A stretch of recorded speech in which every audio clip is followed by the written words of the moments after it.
নমস্কার and I welcome to national affairs. আমি উৎপল। আজকে তোমাদের সামনে খুবই ইম্পর্টেন্ট একটা টপিক আমাদের জ্ঞানপীঠ অ্যাওয়ার্ড নিয়ে আলোচনা করব। তবে টপিকটাতে যাওয়ার আগে তোমাদের কাছে জিজ্ঞেস করবো একটা কোশ্চেনটা হলো রিসেন্টলি হু লঞ্চড ইনস্যাট 3D স্যাটেলাইট। তো অপশানগুলো দেখে তোমরা কমেন্ট সেকশনের উত্তরটা করো। যার উত্তর সঠিক হবে তাকে দিয়ে দেবো একটা হার্ট রিয়াক্ট, তাহলে তোমরা বুঝে যাবে যে এর সঠিক উত্তর কোনটা, এবং আমি চেষ্টা করব এর উত্তরটা ভিডিও শেষে দিয়ে দেওয়ার। তো আজকে আমাদের যে টপিক, ভেরি ইম্পর্টেন্ট একটা টপিক, জ্ঞানপীঠ অ্যাওয়ার্ড 2023।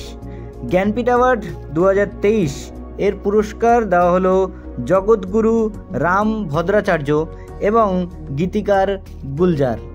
এই দুজনকে দেওয়া হলো 58তম জ্ঞানপীঠ অ্যাওয়ার্ড।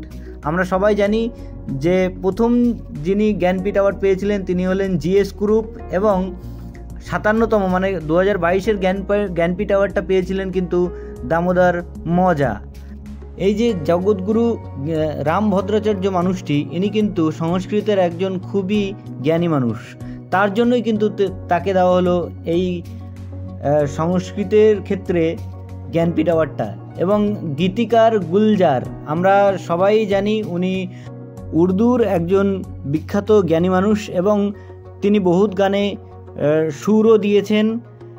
তাছাড়া ওনার যে উর্দুর যে সাহিত্য, সেই উর্দু সাহিত্যের জন্য তাকে দেওয়া হলো 58তম জ্ঞানপীঠ অ্যাওয়ার্ড। এবং তোমাদের কাছে ছোট্ট একটা ইনফরমেশন দিয়ে রাখি, সেটা হলো যে সাহিত্যের ক্ষেত্রে ভারতের সর্বোচ্চ সম্মান এই জ্ঞানপীঠ অ্যাওয়ার্ড। এখানে 11 লাখ টাকা পুরস্কার মূল্য দেওয়া হয়, এবং দেওয়া হয় সরস্বতী মানে মা সরস্বতীর একটা মূর্তি। এই জগৎগুরু রাম ভদ্রাচার্যকে আমরা অনেক সময় অনেক ধর্মীয় সভায়ও কিন্তু দেখতে পেয়ে থাকি। তো এবার আমরা চলে যাবো আমাদের কোশ্চেনটাতে। কোশ্চেনটা ছিল রিসেন্টলি হু লঞ্চড ইনস্যাট 3D স্যাটেলাইট। তো এর সঠিক উত্তর হচ্ছে ইসরো। রিসেন্টলি ইসরো লঞ্চ করলো ইনস্যাট 3D উপগ্রহ।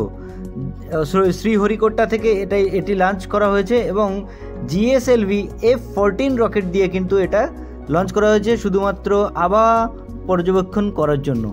তো এই ছিল আজকে আমাদের টপিক। আশা করছি তোমাদের বুঝতে কোনো অসুবিধা হয়নি। যদি কোনো কনফিউশন থাকে তোমরা আমাকে কমেন্ট সেকশনে জানাতে পারো। আমি তোমাদের রেসপন্স অবশ্যই করব। তো সামনে কোনো একটা ইম্পর্টেন্ট টপিক নিয়ে এসে আমি আবার হাজির হব। সো আজকের মতো বাই।